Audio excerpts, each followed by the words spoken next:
నేను ఇంకా పరిశుద్ధతలో పరిపూర్ణునిగా చేయడానికేమో, ఆలస్యము మరి నీకు ఇంకా విశ్వాసాన్ని బలపరచడానికేమో ఒకసారి మనము గుర్తు చేసుకోవాలి. ఈరోజు దేవుడు మాట్లాడుతున్నాడు, ఆ శ్రమల వల్ల మనమంట శుద్ధ సువర్ణముగా మార్చబడతామంట. హల్లెలూయా. మనము కొంచెము జ్వరం వచ్చి ఒక డాక్టర్ దగ్గరికి పోయి వచ్చి బాగా కాలేదంటే ఎంత టెన్షన్ పడతాము, ఏమో ఏమవుతుందో, బాగవుతుందో లేదు. కానీ నువ్వు వాగ్దానాన్ని ఎట్లా అప్లై చేయాలంటే, దేవుడు అంటాడు కదా, నా వాక్కును పంపి నిన్ను స్వస్థపరిచితిని అంటాడు. ఆ వాగ్దానాన్ని పదే పదే మనం పలకాలి. ఎవరు ఏ ప్రాబ్లంతో సమస్యతో బాధపడుచున్నారో ఆ సమస్య పైన మనం వాగ్దానాన్ని పలకాలి. అంతేకాదు నా దేవుడు స్వస్థపరిచాడు అని మనం నమ్మాలి. హల్లెలూయా. వాక్యానికి విమోచించే శక్తి ఉంది, వాక్యానికి సృజించే శక్తి ఉంది, వాక్యానికి స్వస్థపరిచే శక్తి ఉంది. దేవుని మాటే వాగ్దానం, వేరేదేది కాదు. దేవుని మాటకి ఎంత శక్తి ఉందని అంటే, మరి ఒకసారి మోషేని మరి అరణ్యంలో నీళ్లు లేవు అని, ఐగుప్తు నుంచి విడిపించబడిన ఇజ్రాయేలీలు అరణ్యంలోనికి వెళ్తూ ఉంటే అక్కడ ఏం జరుగుతుందంటే వాళ్ళందరికీ నీళ్లు లేవన్నమాట. దేవుడు ఒక మాట సెలవిస్తాడు, ఏమని, నువ్వు వెళ్ళి ఆ బండతో మాట్లాడు అంటే, మోషే ఏం చేస్తాడంటే తన దగ్గర ఉన్న కర్ర తీసుకొని పోయి దాంతో కొడతాడు. ఎన్ని నీళ్ళు, ఒక గ్లాస్ నీళ్ళు కాదు, ఒక చుక్క నీళ్ళు కాదు, 30 లక్షల మందికి మరి వంట చేసుకోవటానికి, బట్టలు తుక్కోవటానికి, తాగటానికి, స్నానాలకి వాళ్ళు ఎన్ని ఏళ్ళు అక్కడ ఉన్నారో అన్ని ఏళ్ళు సరిపడా నీళ్ళు వచ్చాయి. హల్లెలూయా. అంటే దేవుని మాటకి అంత శక్తి ఉంది. హల్లెలూయా. నిజంగా వాగ్దానాలు ఖచ్చితంగా నెరవేరుతాయి. మనం ఎప్పుడు విశ్వాసంతో మనం నమ్మినప్పుడు దేవుని వాగ్దానం ఖచ్చితంగా మన పట్ల నెరవేర్చబడుతుంది. అది ల్యాక్స్ కాదు, రద్దవదు, అది ఎక్స్పైరీ అవ్వదు. వాగ్దానం, దేవుని వాగ్దానం ఎప్పుడు ఎక్స్పైరీ అవ్వదు. నిజంగా అందుకే పౌలయ్య గారు అంటారు, మరి ఆ వాగ్దానము నిలిచి ఉండగా మీలో ఎవరైనా దాన్ని పొందకుండా తప్పిపోదురేమో అని ఆయన భయము కలిగి ఉండాలని చెప్తున్నాడు. అంటే ఆ వాగ్దానం పొందకుండా మనం తప్పిపోతామేమోనని ఏం చెప్తా ఉన్నాడు, వాగ్దానం పొందినట్లుగా భయము కలిగి ఉండండి అని చెప్తా ఉన్నాడు. హల్లెలూయా. ఈరోజు పరిశుద్ధాత్మ దేవుడు కూడా అంటాడు, వాగ్దానాన్ని ఎట్లా ఉంచాలంట, మనము వాగ్దానాన్ని నమ్మి దాన్ని నోటితో పలుకుతూ అది పొంది ఉన్నాము అని మనం విశ్వసించాలి. దెన్ వాగ్దానము కార్యం జరిగిస్తుంది. హల్లెలూయా. చాలా మంది దేవుడు పరిశుద్ధాత్మ దేవుడు చూడండి, వాగ్దానము పొందకుండా తప్పిపోతారేమోనని భయపడుతున్నాడు కదా. చాలా మంది పథకాలు వేస్తారు కదా, మన రాజకీయ నాయకులు జగన్ అన్న, చంద్రబాబు నాయుడు గారు పథకాలు వేస్తూ ఉంటారు కదా.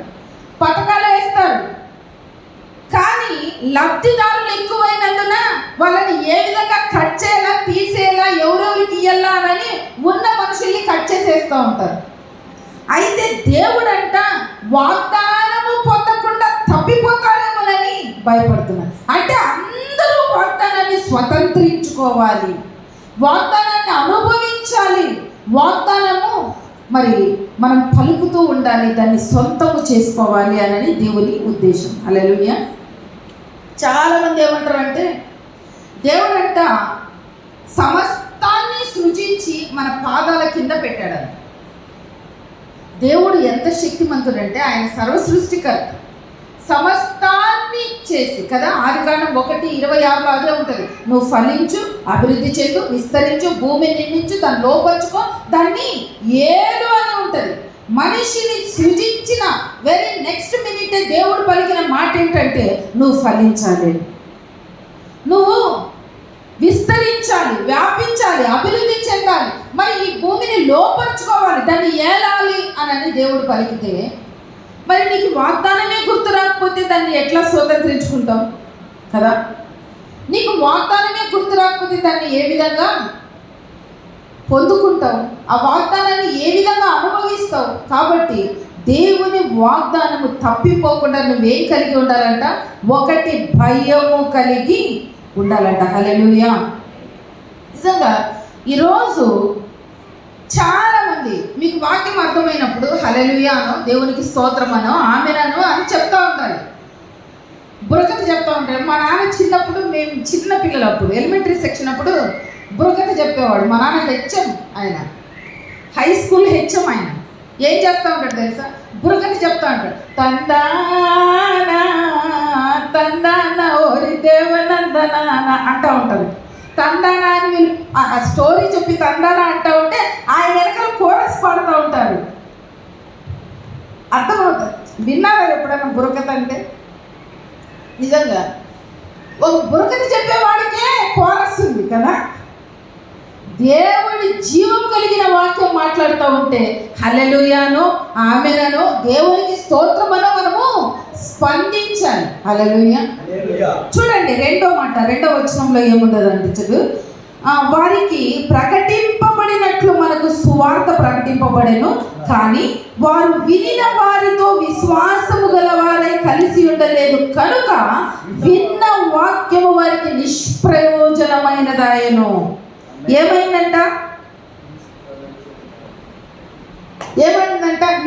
విన్న వాక్యం ఏమైపోయిందంట? నిష్ప్రయోజనం అయిపోయిందంట. విన్న వాక్యము వినుట వల్ల ఏమవుతుంది? విశ్వాసము కలుగుతుంది. విశ్వాసము మరి లేనివి ఉన్నాయి అనుటకు రుజువై ఉందంట. నీ వాక్యం నిష్ప్రయోజనం అయిపోతే, నువ్వు విన్న వాక్యం నిష్ప్రయోజనం అయిపోతే ఆడ లేదు ఉంది అనటానికి రుజువు అని నీకు ఎవరు చూపిస్తారు? ఎవరు చూపించరు. కాబట్టి వాక్యము ఎవరు ఏ సంఘంలో ఏ వాక్యం వింటున్నారో ఆ వాక్యము వినే వాళ్ళతో నువ్వు సహవసించాలి.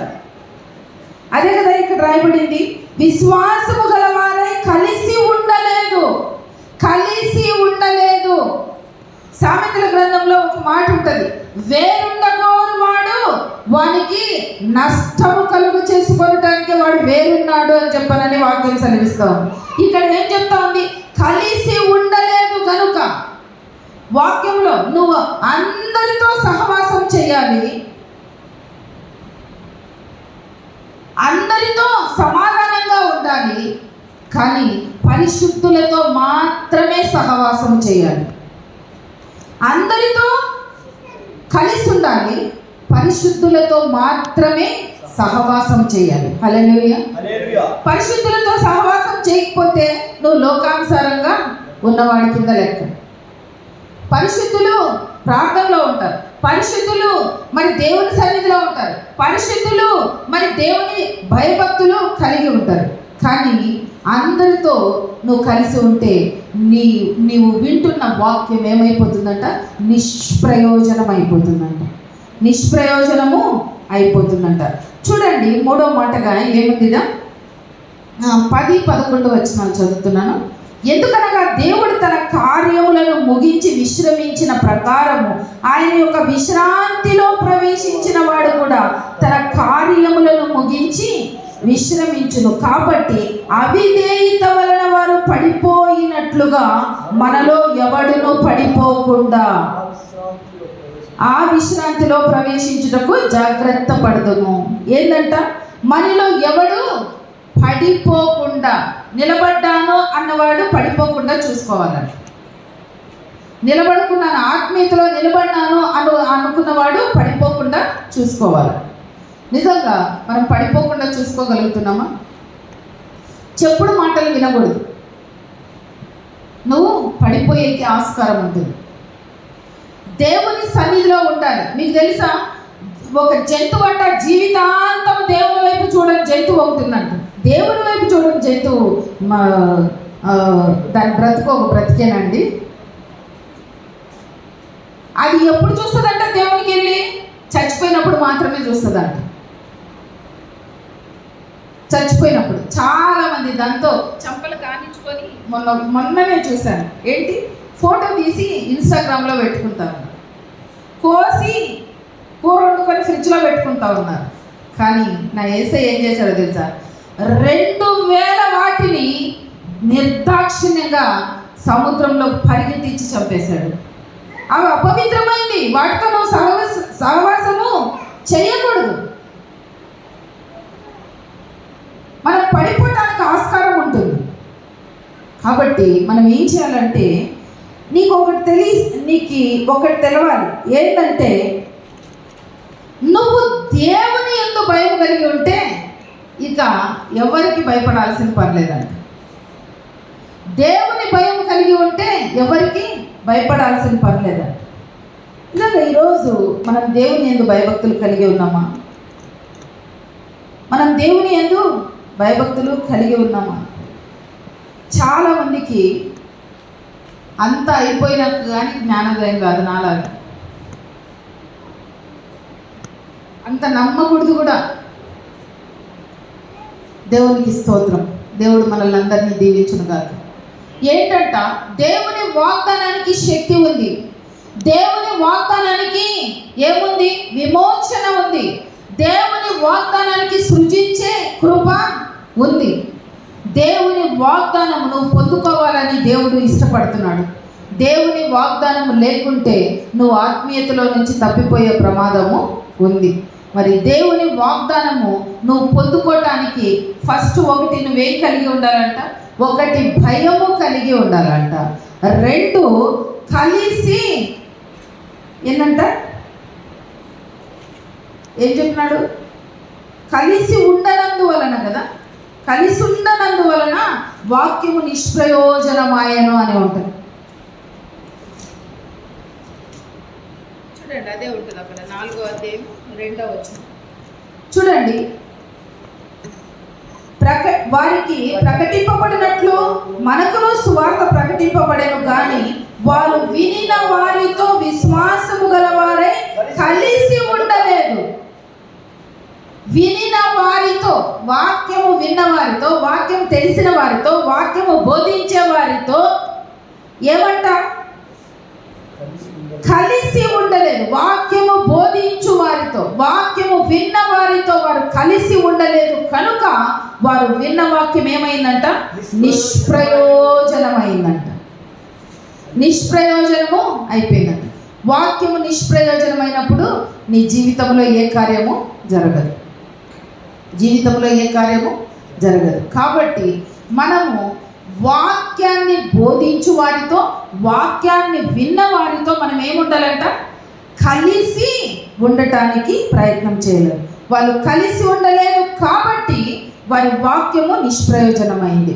వారు భయము లేకుండా జీవించారు కాబట్టి వాక్యము నిష్ప్రయోజనమైంది. అంతేకాదు, ఇక్కడ ఏంటంట? పడిపోకుండా చూసుకోమంటున్నాడు. మనలో ఎవడునూ పడిపోకుండా, కాబట్టి అవిధేయతల వలన వారు పడిపోయినట్లుగా, అవిధేయత వలన వారు పడిపోయినట్లుగా కదా. ప్రజలు పడిపోతూ ఉంటారు, అన్ని వాక్యం వింటూనే ఉంటారు. తిన్నావా బసవన్న అంటే తల ఊపుతూ ఉంటారు. అన్నిటికీ తల ఊపారు, హ్యాండ్ ఇచ్చిపోయారు కదా జనాలు. దేవునికి స్తోత్రం. మన మంచికి జరిగింది.